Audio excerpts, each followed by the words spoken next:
Ma fiancée a dit, je repousse le mariage. Tu dois gagner 140 000 € avant que je ne t'épouse. Je gagnais 80 000 € en tant que professeur. J'ai dit, je comprends. Ensuite, j'ai rendu la bague, j'ai acheté une maison et j'ai commencé à fréquenter une collègue professeure qui m'appréciait. Voici ce qui s'est passé lorsque mon ex a vu mes publications concernant ma nouvelle relation et mon accession à la propriété. Je suis un homme de 32 ans, professeur, et je le suis depuis 9 ans. Je gagne 80 400 € par an, ce qui, dans mon académie, avec mon expérience et mon master, se situe en fait dans la fourchette haute pour les professionnels de l'éducation. Je ne suis pas riche. Je le sais. Mais je possède une Peugeot fiable. Je n'ai aucune dette de carte de crédit. J'ai un solide compte de retraite grâce à la caisse de retraite de l'État. Et jusqu'à récemment, j'avais environ 36 800 € d'économies que je constituais depuis le milieu de ma vingtaine. Je fais un budget. Je planifie. Je suis ennuyeux avec l'argent, et cela me convient très bien. Mon ex-fiancée et moi étions ensemble depuis 3 ans et demi. Elle travaille dans les ventes pharmaceutiques et gagne bien sa vie, environ 110 000 € avec les commissions. Elle a toujours été celle qui gagnait le plus, et je n'ai jamais eu de problème avec cela. Sincèrement, je disais aux gens, oui, elle gagne plus que moi. Tant mieux pour elle. Et je le pensais. Je ne liais pas mon identité à mon salaire. Je la liais au fait que je passe mes journées à enseigner aux adolescents la Révolution française et à voir l'ampoule s'allumer quand ils comprennent enfin pourquoi c'est important. C'est mon truc. C'est ce pourquoi je suis doué. Nous nous sommes fiancés il y a 14 mois. J'ai fait ma demande avec une bague pour laquelle j'avais dépensé 5 700 €, économisés séparément pendant environ 1 an. Elle a dit oui. Nous avons célébré. Nous avons commencé à planifier. J'étais heureux légitimement, profondément heureux. C'est lors de la planification du mariage que les fissures sont apparues. Elle voulait un grand mariage. Pas fou, mais grand. Environ 180 invités, un beau lieu de réception, un bar ouvert, un orchestre en direct, la totale. Les devis que nous recevions se situaient entre 50 000 et 60 000 €. J'ai dit que je pouvais contribuer à hauteur d'environ 18 400 € à partir de mes économies, et que nous pourrions trouver le reste entre nous deux et ce que ses parents offriraient. Ses parents ont dit qu'ils participeraient à hauteur de 9 200 €. Elle ne pensait pas que ma contribution était suffisante. Et pas de manière subtile, d'ailleurs. Elle a dit, et c'est presque une citation directe, 18 400 € pour ton propre mariage? C'est embarrassant. J'ai expliqué que 18 400 € représentaient la moitié de mes économies et que je construisais ce filet de sécurité depuis des années. Elle a dit que je devrais trouver un moyen de gagner plus si je voulais le mariage qu'elle méritait. J'ai laissé passer ce commentaire parce que la planification d'un mariage rend tout le monde fou. Du moins, c'est ce que je me suis dit. Au cours des mois suivants, les commentaires sont devenus plus acerbes. Elle a commencé à me comparer au mari de ses collègues. Le mari d'une telle vient d'être promu directeur général. Le fiancé de ma collègue gagne 185 000 € dans la technologie. Elle abordait mon salaire lors des dîners d'une manière qui se voulait plaisante mais qui ne l'était pas vraiment. Il est professeur, alors vous savez que nous ne roulons pas exactement sur l'or, avec ce rire qui me donnait la chair de poule. J'ai continué à ravaler tout cela. Je n'aurais pas dû, mais quand on aime quelqu'un, on laisse s'accumuler des choses qu'on ne devrait pas. Puis, il y a environ 3 mois, elle m'a fait asseoir dans notre appartement. Nous le louions ensemble, en partageant le loyer à moitié-moitié même si elle gagnait plus, et elle a prononcé le discours qui a mis fin à notre relation. J'y ai beaucoup réfléchi, et je dois le dire. Je pense que nous devrions repousser le mariage. Moi, d'accord. Quoi? Je sens juste que, financièrement, nous ne sommes pas là où j'ai besoin que nous soyons. Spécifiquement, toi. Moi, qu'est-ce que cela signifie, spécifiquement? Je pense que tu dois gagner au moins 140 000 € avant que je sois à l'aise pour marcher jusqu'à l'hôtel. J'ai besoin de savoir que mon partenaire peut subvenir aux besoins à un certain niveau. Je suis resté assis là pendant une seconde. Simplement assis là. Moi, je suis un professeur de l'éducation nationale avec un master. 140 000 €, ce n'est pas une augmentation. C'est un changement de carrière complet. Alors c'est peut-être ce qui doit arriver. Moi, tu veux que j'arrête d'enseigner? Elle, je veux que tu sois réaliste. L'enseignement est noble ou quoi que ce soit d'autre, mais ce n'est pas une carrière qui construit la vie que je veux. Moi, la vie que tu veux. Elle, la vie que nous devrions vouloir tous les deux. Je l'ai regardée pendant un long moment. Elle était complètement sérieuse. Aucune trace de doute sur son visage. Elle avait clairement répété cela. Elle avait toute une vision financière pour notre avenir, et je n'y figurais pas. Du moins, pas la version de moi qui existait actuellement. Alors, j'ai dit, je comprends. Elle a eu l'air soulagée, comme si elle pensait que j'acceptais ses conditions. Moi, je comprends que tu viens de me dire qui tu es. Laisse-moi quelques jours. Son visage a changé très vite, mais j'étais déjà debout et je prenais mes clés. J'ai conduit jusqu'à la maison de mon copain. Il est professeur de technologie dans mon lycée, c'est mon meilleur ami depuis des années. Je me suis assis dans son garage et je lui ai tout raconté. Il a écouté, a décapsulé 2 bières, m'en a tendu une et a dit, « Mon frère, elle ne veut pas un mari. Elle veut un salaire sur pattes. » J'ai dormi sur son canapé cette nuit-là. Au cours de la semaine suivante, j'ai fait les choses suivantes, dans l'ordre. Premièrement, je suis allé chez le bijoutier où j'avais acheté la bague. La politique du magasin était de ne pas faire de remboursement en espèces après 90 jours, mais il pouvait me donner un avoir en magasin. J'ai négocié, je leur ai montré le reçu original et la certification, et j'ai expliqué ma situation honnêtement. Le directeur, un homme plus âgé, qui était là depuis toujours, m'a regardé et a dit, « J'ai déjà vu ça, mon garçon », et m'a accordé un remboursement en espèces de 5 300 €. Pas la totalité des 5 700 €, mais je n'allais pas discuter pour 400 € quand un homme me faisait une faveur. Deuxièmement, j'ai contacté un agent immobilier. Je regardais les maisons avec désinvolture depuis des mois car les prix de l'immobilier dans ma région avaient légèrement baissé, et ma cote de crédit était excellente. Avec mes économies, le remboursement de la bague et un programme d'aide à l'accession à la propriété pour les enseignants de mon académie, je pouvais réunir un solide acompte pour une modeste maison de 3 chambres. J'en ai trouvé une maison plus ancienne, qui nécessitait quelques travaux cosmétiques, mais structurellement saine et dans un bon secteur scolaire, affichée à 198 000 €. J'ai proposé 191 000 €, et ils ont accepté. Troisièmement, j'ai dit à mon ex que je déménageais. C'était environ 2 semaines après l'ultimatum. Elle a semblé sincèrement choquée, comme si elle s'attendait à ce que je revienne avec un plan pour doubler mes revenus, et non un plan pour la quitter. Elle, tu déménages? Où vas-tu? Moi, j'ai acheté une maison. Elle, toi? Quoi? Moi, j'ai acheté une maison avec l'argent que j'avais économisé. L'argent qui n'était pas suffisant pour le mariage que tu voulais mais qui était apparemment suffisant pour un acompte immobilier. C'est drôle comme ça marche. Elle, tu as dépensé nos économies de mariage pour une maison. Moi, mes économies. Il n'y avait pas de mariage. Tu l'as repoussé, tu te souviens? Indéfiniment jusqu'à ce que je devienne une personne différente avec une carrière différente et un salaire différent. J'ai simplement accepté les termes. Elle a commencé à pleurer et a dit que je faisais une énorme erreur et qu'elle ne le pensait pas comme ça. Je lui ai dit que je n'étais pas en colère et curieusement, je ne l'étais pas mais que je ne pouvais pas oublier ce qu'elle avait dit. Elle avait mis un prix sur notre avenir, et je n'étais pas à la hauteur. Aucune quantité de rétropédalage ne change le fait qu'elle pensait chaque mot. J'avais déménagé dans les 10 jours.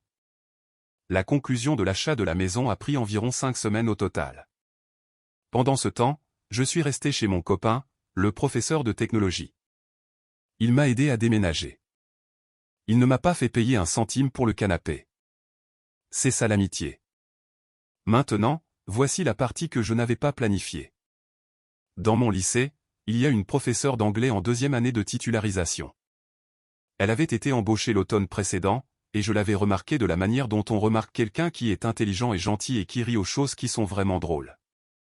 Nous avions discuté dans la salle des professeurs, siégé ensemble dans un comité académique, et encadré une soirée dansante du lycée où nous avions passé la majeure partie de la nuit à nous moquer de la nullité du disque jockey. Il ne s'est rien passé pendant que j'étais fiancé. Je veux être parfaitement clair à ce sujet. Je n'ai même pas envisagé l'idée. Mais environ un mois après avoir emménagé dans ma maison, nous nous sommes retrouvés à un verre après le travail entre collègues, et elle a demandé nonchalamment si j'étais toujours avec ma fiancée. J'ai dit non. Elle a dit qu'elle était désolée de l'entendre. J'ai dit que je ne l'étais pas. Elle a ri.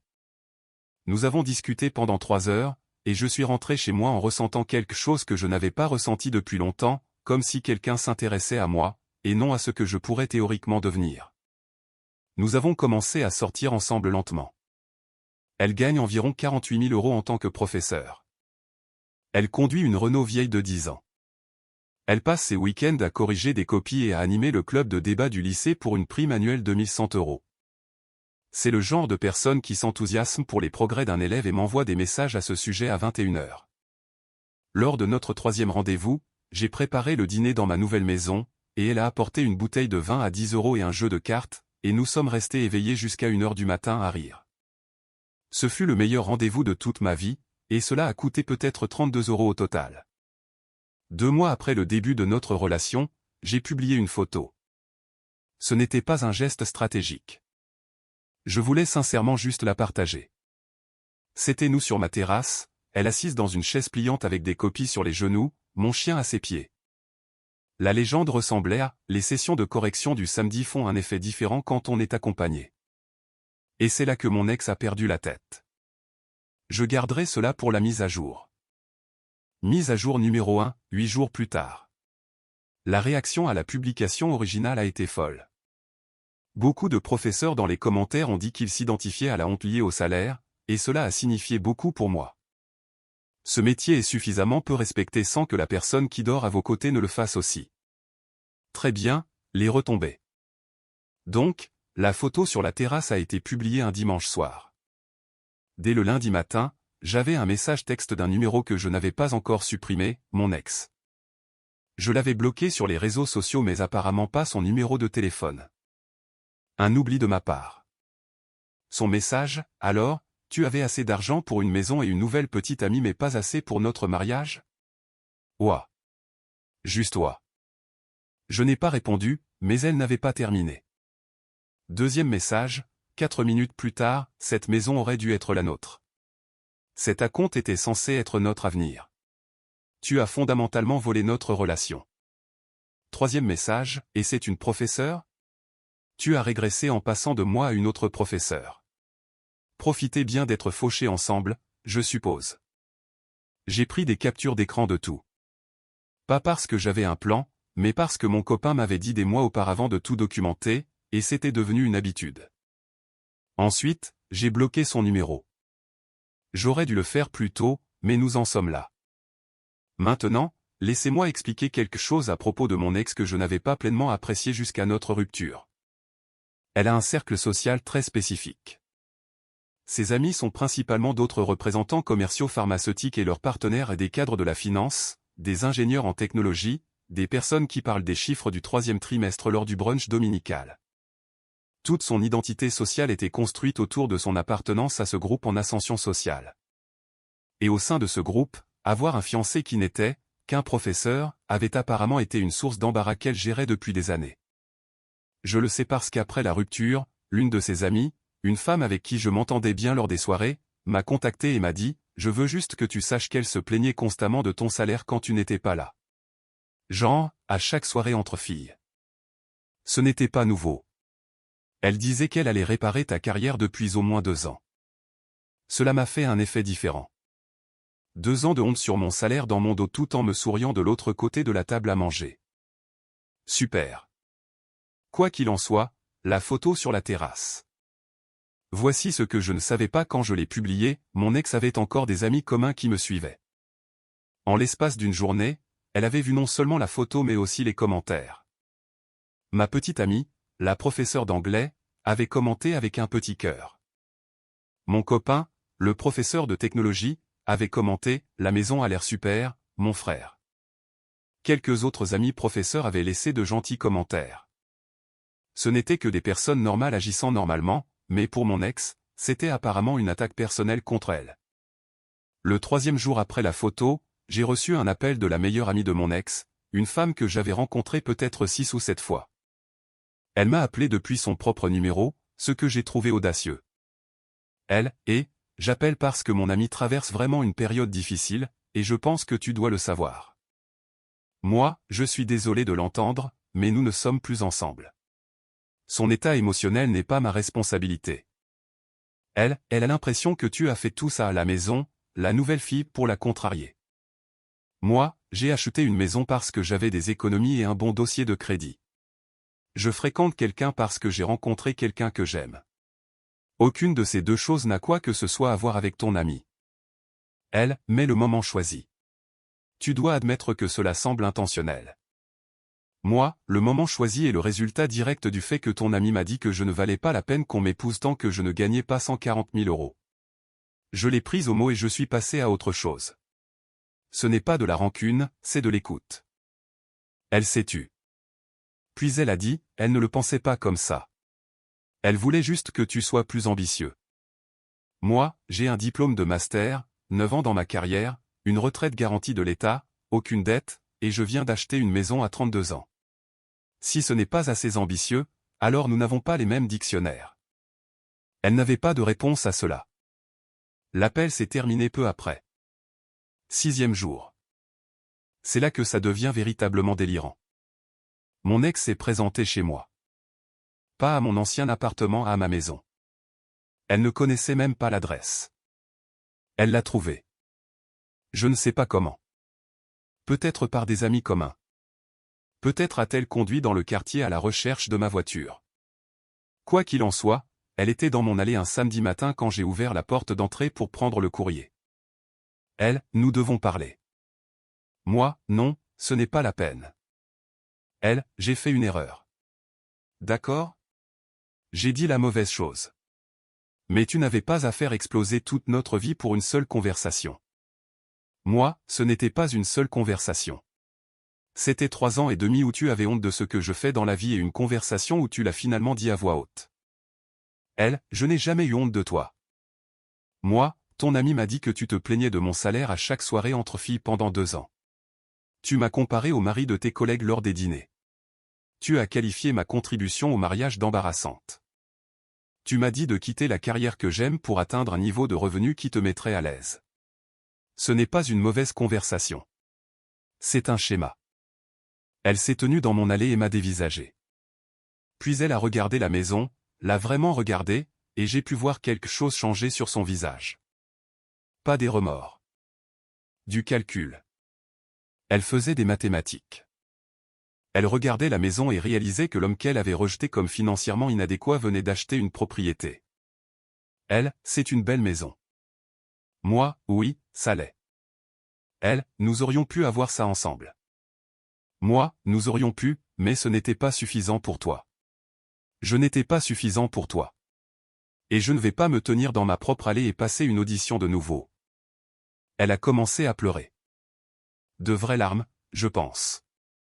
Mais je l'avais déjà vue pleurer pour obtenir ce qu'elle voulait, et je ne pouvais plus faire la différence, ce qui est une chose terrible à réaliser à propos de quelqu'un qu'on a un jour aimé. Moi, tu dois partir. Je ne suis pas cruel. J'ai juste fini. Elle est partie. Je suis rentré à l'intérieur, et mes mains tremblaient. Je ne vais pas prétendre que c'était facile. Ça ne l'était pas. Voir la personne avec qui on avait planifié une vie se tenir dans l'allée de la vie qu'on a construite sans elle, c'est lourd, peu importe qui avait raison. Ma petite amie est venue ce soir-là. Je lui ai dit ce qui s'était passé. Elle n'a pas paniqué, n'est pas devenue jalouse, n'a pas ramené ça à elle. Elle s'est juste assise sur le canapé avec moi et a dit, ça a l'air d'avoir été vraiment difficile. Veux-tu en parler, ou veux-tu regarder quelque chose d'idiot à la télévision? Nous avons regardé 3 épisodes d'une compétition de cuisine, et elle s'est endormie sur mon épaule. C'est ça la différence. Toute la différence est là. Mais mon ex n'avait pas terminé. Parce que bien sûr, elle n'en avait pas fini.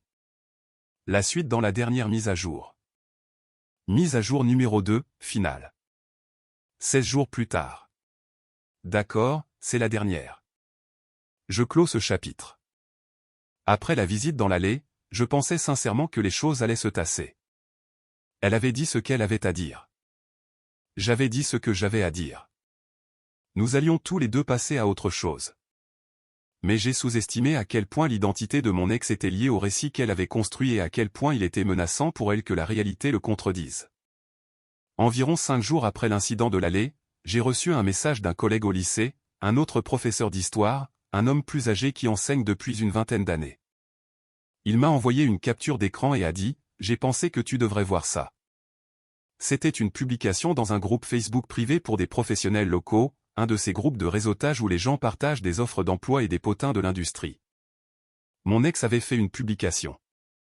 Elle n'a pas utilisé mon nom, mais elle a décrit un récent ex qui était professeur de l'éducation nationale qui avait secrètement thésaurisé de l'argent tout au long de la relation et acheté une maison avec de l'argent qui aurait dû aller à notre avenir commun.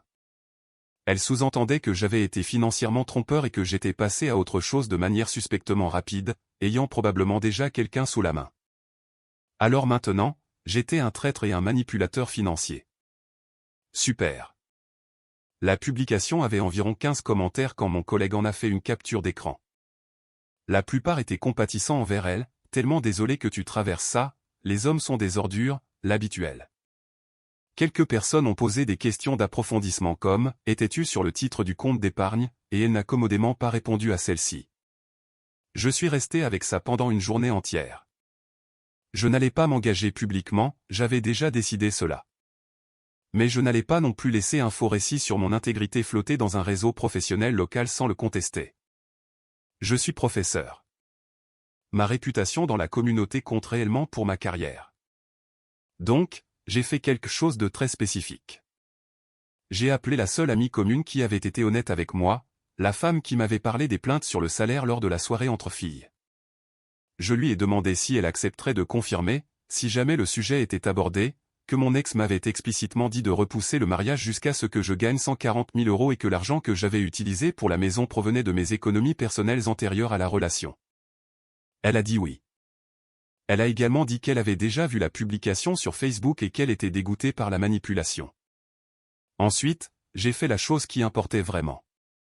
Mon académie organise un programme d'appréciation des enseignants chaque printemps. Les entreprises de la région le parrainent, le rectorat organise une petite cérémonie, et ils mettent en valeur les enseignants qui sont allés au-delà de leurs obligations. Mon chef de département m'avait nommé des mois plus tôt pour une initiative pédagogique. J'avais dirigé un projet où mes élèves de classe de terminale spécialité histoire s'associaient à une association locale d'anciens combattants pour enregistrer et préserver des histoires orales. C'était important. Le journal régional a couvert lorsque les élèves ont présenté leur travail lors d'un événement communautaire. J'avais un peu oublié la nomination parce que la vie avait été chaotique. Eh bien, j'ai remporté le prix de professeur de l'année de l'académie. L'annonce a été publiée dans le bulletin du rectorat, sur les pages des réseaux sociaux de l'Académie, et en raison du projet d'histoire orale des anciens combattants, la chaîne d'information télévisée régionale a fait un court reportage à ce sujet. 2 minutes, rien de majeur. Moi dans ma salle de classe, des élèves parlant du projet, le proviseur disant de gentilles choses. Je n'ai pas orchestré le calendrier. Je veux être très clair à ce sujet. La nomination a eu lieu avant la rupture. Le processus de sélection n'avait rien à voir avec ma vie personnelle. Mais le moment choisi était, et je dis cela avec une pleine conscience de l'ironie presque poétique. Parce que ce reportage télévisé et la publication sur les réseaux sociaux à son sujet sont sortis la même semaine où le récit Facebook de mon ex circulait. Et le contraste a été dévastateur pour elle, sans que je lève le petit doigt. Voici la publication qu'elle a écrite, mon ex était un professeur qui cachait secrètement de l'argent et me trompait probablement. Et voici ce que les archives publiques réelles ont montré, un homme reconnu par sa région pour 9 années d'enseignement dévoué et un projet qui reliait des lycéens à des anciens combattants. 3 personnes de ce groupe Facebook ont vu la couverture médiatique et ont fait le lien. L'une d'elles a commenté la publication de mon ex, « Attendez, est-ce le professeur qui vient de remporter le prix de professeur de l'année de l'académie? Celui qui a fait le projet sur les anciens combattants? Parce que si c'est le cas, cette publication se lit très différemment. » Une autre personne a commenté, « J'ai vu ce reportage. Cet homme semble être une personne authentiquement bonne. Quelque chose dans cette histoire ne colle pas. » Mon ex a supprimé la publication en quelques heures. Mais les captures d'écran ont survécu parce qu'elles survivent toujours. Voici la conséquence qu'elle n'avait pas vue venir, et c'est celle qui l'a vraiment affectée. Son groupe de réseautage professionnel, le même où elle a publié sur moi, a des membres qui chevauchent la clientèle de son entreprise. L'industrie pharmaceutique, dans n'importe quelle région, est un monde étonnamment petit. 2 de ses comptes régionaux sont gérés grâce à des relations qu'elle a construites dans ce groupe précis. Lorsque sa publication a été liée à l'histoire du professeur de l'année, cela ne l'a pas seulement fait paraître mesquine, cela l'a fait paraître malhonnête. Et dans les ventes, votre réputation d'honnêteté est littéralement votre carrière entière. J'ai entendu par la rumeur de l'ami commune, pas par quelqu'un de son entreprise, juste par des gens qui connaissent des gens que son supérieur hiérarchique a eu une conversation avec elle sur le jugement sur les réseaux sociaux après qu'un client a mentionné la situation nonchalamment lors d'un déjeuner d'affaires. Je ne sais pas ce qui s'est dit. Je ne sais pas s'il y a eu des conséquences formelles. Et honnêtement, je m'en fiche. Je ne l'ai pas signalé. Je n'ai pas contacté son employeur. Je n'ai envoyé de capture d'écran à personne. Sa propre publication, dans son propre réseau professionnel, devant ses propres clients, a fait les dégâts. Je n'étais que le professeur qu'elle avait sous-estimé. Le dernier contact direct que j'ai eu a eu lieu environ une semaine après l'annonce du professeur de l'année. Mon ex m'a envoyé un courrier électronique.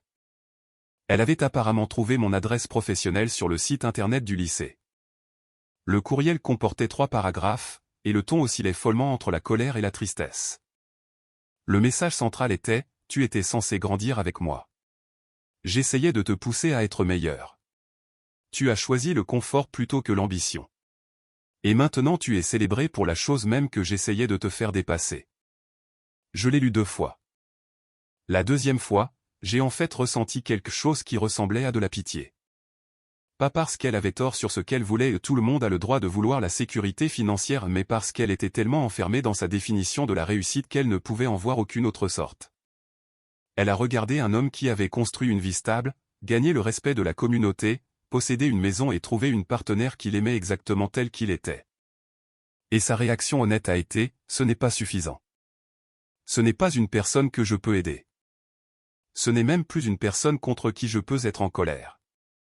C'est juste quelqu'un qui va continuer à courir après un chiffre et à se demander pourquoi elle n'a jamais l'impression d'y arriver. » Je n'ai pas répondu au message. Je l'ai transféré sur mon adresse personnelle à des fins d'archives, puis je l'ai classé. Voici où j'en suis maintenant, la maison a besoin de travaux. Le robinet de la cuisine fuit, et je suis presque sûr que je vais devoir remplacer le chauffe-eau avant l'hiver. Ma petite amie et moi avons peint la chambre d'amis le week-end dernier, et elle a mis plus de peinture sur elle-même que sur les murs, ce qu'elle insiste être un choix artistique. Mon chien, un croisé de 3 ans que j'ai adopté la semaine suivant mon emménagement, a déjà détruit un coussin du canapé, et je ne peux même pas être en colère à ce sujet parce qu'il a l'air si fier de lui. Je gagne 80 400 € par an. Ma petite amie gagne 48 000 €. Ensemble, nous gagnons 128 400 €, ce qui est toujours inférieur au seuil de mon ex pour être digne du mariage, et je trouve cela sincèrement hilarant. J'enseigne à 5 classes par jour. J'encadre les Olympiades académiques au printemps. Je commence un nouveau projet d'histoire orale le semestre prochain, axé sur les histoires d'immigration de notre secteur scolaire. La semaine dernière, un lycéen de mon 3e cours, un élève de première qui avait des difficultés toute l'année, a rendu un devoir sur la restauration qui était tellement bon que je l'ai lu 2 fois pendant ma pause déjeuner. J'ai envoyé un courriel à sa mère pour le lui dire. Elle a répondu « Merci d'avoir cru en lui ». Ce message vaut plus que n'importe quel montant de salaire que quiconque pourrait me proposer. Mon ex voulait que je devienne quelqu'un d'autre. Je suis simplement devenu davantage celui que j'étais déjà. Il s'avère que c'était plus que suffisant. C'est toute l'histoire. Merci d'avoir lu. Allez faire un câlin à un professeur.